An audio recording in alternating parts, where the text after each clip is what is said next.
Hi sir, నమస్తే. నేను మీ రాజారెడ్డి, హైదరాబాద్ నుంచి. యాక్చువల్గా ఏంటంటే ఢిల్లీలో ప్రోగ్రామ్ ఉంది సార్. ఇది 9వ తారీఖు నాడు ఈవీ ర్యాలీ. 2 వీలర్ కానీ, 3 వీలర్ కానీ, 4 వీలర్ కానీ అన్నీ ఉన్నాయి ఇక్కడ. ఈవీ ఛార్జింగ్ సిస్టమ్ లెక్క టోటల్ ఇవి 100 డేస్ ప్రోగ్రామ్ ఇది టోటల్. అందులో మనకు మొత్తం 21,000 కిలోమీటర్లు. అందులో మన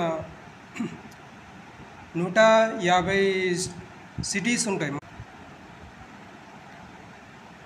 ఢిల్లీ, పూణే, బెంగళూరు, హైదరాబాద్, చెన్నై, ఇట్లా కాశ్మీర్ నుంచి కన్యాకుమారి దాకా మొత్తము టోటలీ 150 సిటీలో అటాచ్ చేసి